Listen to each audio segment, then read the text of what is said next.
Hello YouTube, welcome to the first shoe review that I've ever done. I didn't think I would be doing this. I'm a sneakerhead, but I've never imagined I would need to do reviews because there are plenty of good ones out there. But due to popular demand, I'm going to review one of my favorite shoes right now in my collection, in my rotation. A little bit about me. I'm a 40-year-old baller, plenty of bad ankles and heel injuries when I was younger, and then I got out of balling for a while. Thankfully no knee issues, but as I grew older I got back into balling, and unfortunately comes with old bones, a lot of older injuries. My first major one was 3 years ago where I tore my foot, PF injury, due to bad cushioning with the PG Force. So since then, the things that I look for in a shoe is a little different than when I was younger. And if you're like me, an older baller with old bones, this is the right channel for you. What do I need in my shoe? I consider 4 things important, and that's going to be how I structure my review as well.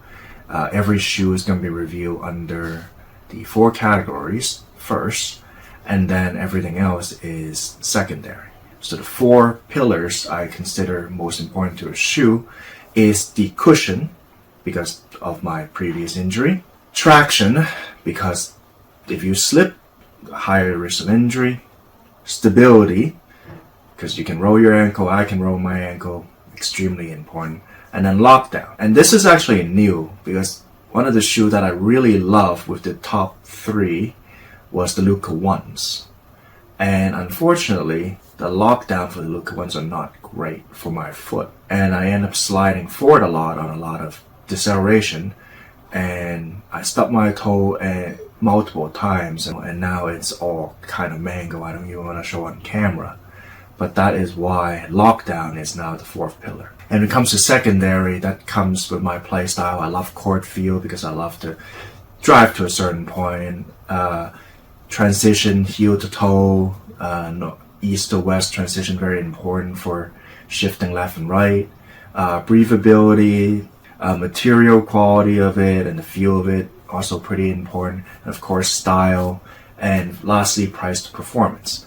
So all that would be encompassing in this review, and in any of the future reviews I end up doing.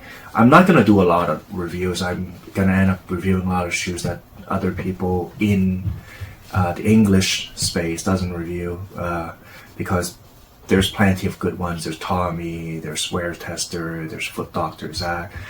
I don't feel like I'm going to add any more value if I do reviews that everybody does already, so I'm only going to review stuff that are lesser review.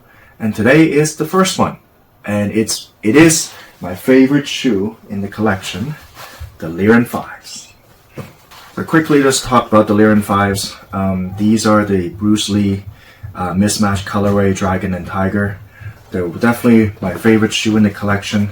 I love playing in these, and when I share my experience on forums, a lot of people have asked me, hey, can you do a review, a detailed review on this shoe? And originally I wasn't going to, because I'm not really into the review space, but there's enough people asking for it, so let's cover it. Number 1, does the Liren 5 pass the basic 4-pillar test? I mean, it's my favorite shoe. Spoiler alert, it does. But let's talk about it. So cushioning. If you know anything about the Li-Ning shoes, full-length boom is the feature. Almost every one of their good shoe and every one of their good budget shoes feature a full-length boom. Boom is their foam technology, Pebix technology that is both bouncy and supportive. So Liren 5 does a little thing different. It is not a full-length boom. You can see there's a hole in the middle. It's sort of like a Jordan 36 Eclipse plate, but it's different. This plate, and I'm going to have a picture here showing it, is actually a split fork that goes from the back, which is a top-bottom split sandwiching the boom, and a split fork in the front to support the forefoot. So the cushioning in the back is a Pebix plate, double Pebix plate, sandwiching the boom with a little bit of space in the front area. So amazing cushioning. I'm 185 pounds. I jump up and down for boards. I come down straight onto my heels. No problem whatsoever. No knee shock, no heel shock, of cuts, of change of direction. I can't speak enough to this cushion. It is such a low to ground shoe, but with amazing cushioning. I can play in these all day and all week if it wasn't for another factor, which we'll cover later. So, number one, cushioning, elite. So let's get into the traction. So the traction is very interesting. I don't know if this is going to show on camera properly. There's actually 5 sections to this. There is the mountain. Oh no, sorry, this is the fire, water, earth. Where's the wood? This is the wood, I think, and this is gold. Really, it's not 5 because really the main traction comes with the water, fire, and earth. Let's cover the earth first because this is where I spend most of my time on defense because I love heel strikes on defense. It allows me to shift and stop right away. This is incredible. I have never slipped on dusty or clean courts ever of these, and they're extremely stable, phenomenal traction. Both the fire and the water is also amazing. Of cuts, of stops, if I need to do Euros, if I need to do a quick change of direction, I never slip in any of these. I will say one thing with this traction is that fire on a dusty court sometimes it's a little more give. These stops on a dime, this stops on a dime, but this sometimes has a little more give when you're trying to do a change of direction, which can be good or bad, but overall package, amazing, phenomenal traction.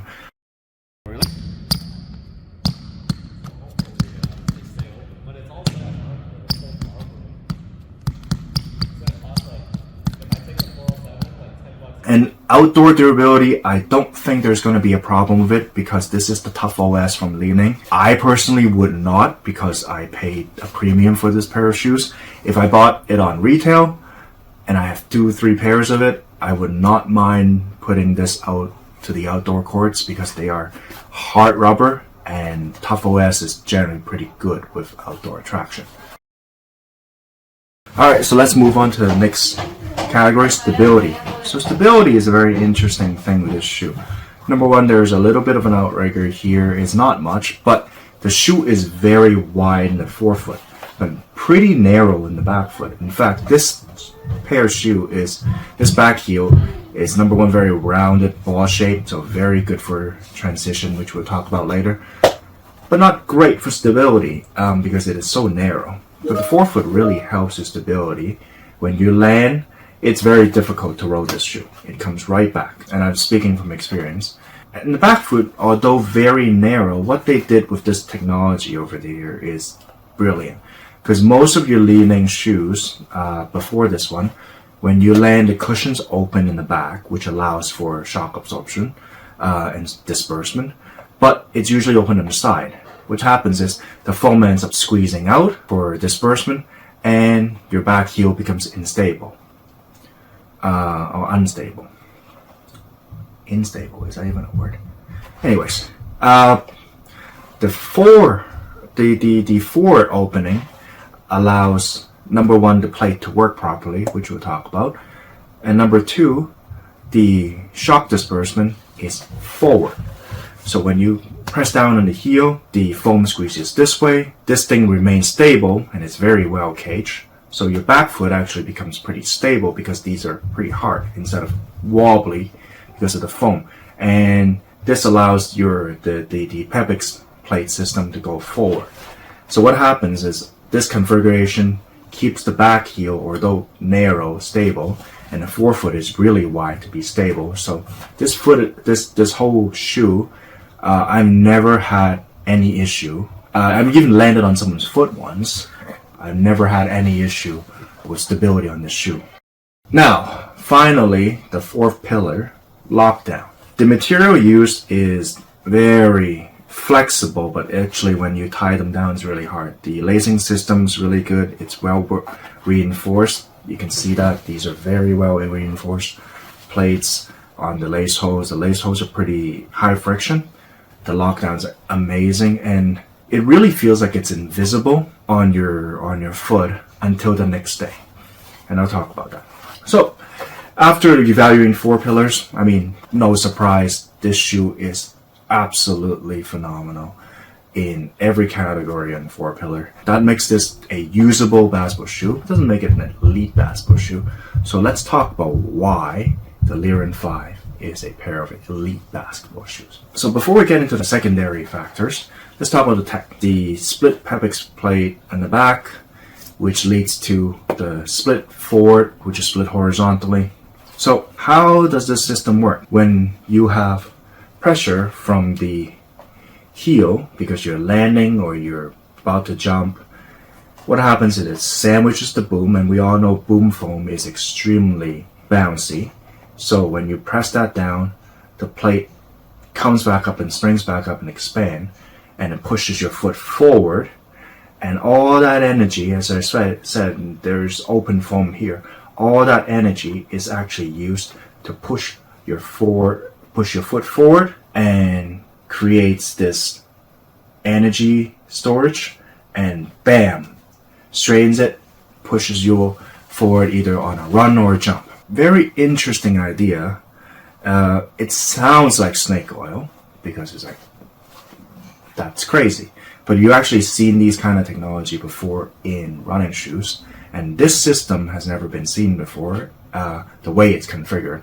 And I can say the reason why I love this shoe is because of the system. So let's get into the secondary factors. So the core feel is amazing. Again, this is one of the elite shoes that have, from Liren, that has a 2-part boom. Usually they feature a full-length boom, but obviously you can't feature a full-length boom with a hole in the middle. So there's actually a back heel boom and a forward boom. Forward boom is actually sealed, fully sealed. There is no hole anywhere. All the TPU and all that wraps around boom. So what that actually does is, I've never expected this to happen, is that it actually feels like Zoom. When you press down on your forefoot, this shoe is extremely low to the ground. Maybe not as much as something like a Gamma or a Liren 4v2 or maybe a Ja 2, but very low to the ground. But at the same time, very springy, because what happens is you feel the ground, and then that sealed Pepix foam, the boom, actually bounces right back like a bubble, and it gives you that springiness to your forefoot, which feels amazing. It feels like a big full Zoom unit, and I love Zoom. It's one of the reasons why I stuck with Nike for so long, until they really disappoint me with the latest releases. But to have like something that simulates a Zoom is extremely refreshing on the Liren shoe. Very happy with it. So number 2, transition. Heel to toe transition, absolutely perfect. This Pepix system works really well.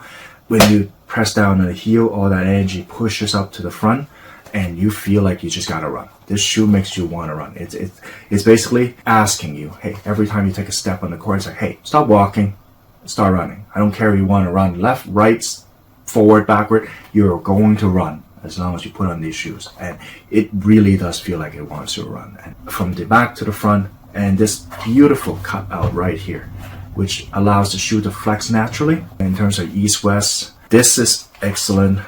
The flexibility here is incredible, so you never feel like this shoe, if you want to do a cut like this and you're taking off on your foot, you don't ever feel that this is dragging you.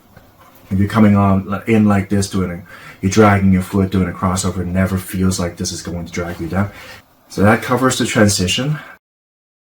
Breathability and material, you can see that there's a lot of cutouts, a lot of holes throughout the shoe with the material, so that it will always feel breathable, and it is. I never sweat in this shoe in most of my foot. The material itself is your classic TPU weave with some kind of a fabric, so these are not exactly premium, but it does offer a lot of breathability, so no problem there. The only part that I would say that this shoe isn't perfect on, and with how substantial the heel counter is, I don't know how you would change it, is that this part, after playing in like 2.5 hours, I do sweat in this. So right here, when you take off your shoe, you do feel a little bit of moisture here. No heat. I never feel like my foot is heated up here, but there's a little bit of moisture retention on the back heel. I mean, I would love for this to be breathable as well. Maybe like a Gamma, you cut a little hole here, but with how substantial this heel counter is, I don't know how you can do something like this. but that would be the imperfection in terms of breathability. So we're at the back end of the review, so let's talk about the style of the shoe. I actually went and bought these specifically in this colorway. There's actually many colorways for the Liren 5s, low and mid. I specifically went after this one, and I actually paid a premium for it because I absolutely love the mismatch, the black-yellow mismatch for Bruce Lee Dragon Tiger. I feel like it's absolutely beautiful. I don't love TPU weave materials, but I look at this, I'm like, I want to wear these. I want to wear these all day. So I would wear these out if it wasn't so damn expensive. So I love it. I love how these feel. The one's black, much yellow. I don't know how you guys feel. If you want to leave a comment in the comment section about how you like these, how it looks, or you don't like this look, let me know. So the style, 10 out of 10, S, whatever you want to call it. I love these style. Biggest problem for us North Americans is how to get these. Liren 5s are not cheap. I paid reseller for these. I paid way too much from retail. Retail is 130 US, which is actually, this shoe is the best shoe by far. At 130 US, there is no better performer at that price range. 130 is your standard Nike, Adidas price range, but yet it just gives so much back. And I would buy, I'm probably make a trip to Hong Kong next year. I'll probably buy 2 or 3 pairs, bringing it back. But for now, I have 1. So, with that said, old bones like me probably shouldn't have 2 or 3 pairs of these, and it's for good reason. And this is I'll round this review out with a warning. If you are not a well-conditioned athlete, or you don't play 3-4 times a day or a week, so that your legs are conditioned to constantly exercise, I would not actually recommend these shoes for more than once a week. I only wear these once a week. I love them when I wear them. But I will tell you, this is an aggressive energy return setup. You may think I am crazy, but I can tell you, after one night in these, in about 2.5 hours, my legs are strained, sore, my heel, my foot, my calf, everything is stretched to the max, because these shoes actually makes you feel incredible in the court, but it really takes a lot out of you. If I play those same sessions in KD17s, in the LeBrons, in the Dames, Kai 1, shoes that are a little more forgiving, a little more supportive, but not as aggressive on the energy return, I feel great the next day. Maybe a little bit of soreness if I tried too hard the night before, but nothing major. But with the Liren 5s and the WOW 10s, you feel every bit of that energy return the next day. You feel like you're flying the night before, and the next day you are grounded, like a plane in a snowstorm. And especially the Lirens, they are very aggressive. So what happens is I feel a lot of Achilles tightness the day before. I feel like if I play these multiple days in a row, I'm most likely going to end up with some kind of heel injury. And that's why I limit myself to only once a week. If you are well conditioned, your lower leg is huge and strong and all that, then by all means grab these and play to your heart's content. I love these shoes, and I'm sure you would too. They are definitely my 2024 favorite basketball shoes. I've tried a lot. I mean, take a look in the back. I got the Wild 10s, I got the Dames, I got the Kai. The Zions are really just for looks. They are terrible shoes across the board. KDs, the Big 3 5.0 Quick Pro. Those are amazing shoes as well. And I also got a lot of shoes here that are kind of in the box because I ran out of space. The User 18. So I've tried a lot of shoes in 2024, and these by far are my favorite shoes. Anyways, that concludes this review. If you like what I'm doing, leave a comment, leave a like, subscribe. I'll be doing a lot more shoe reviews on shoes that are less reviewed by the English community. My next one is probably going to be the BioSteel BB from 361, the new release shoes. There's a Chinese review on it already, but there's no English, and that shoe I feel like it's worth a review. Let me know if that's what you're looking forward to, and I'll see you next time.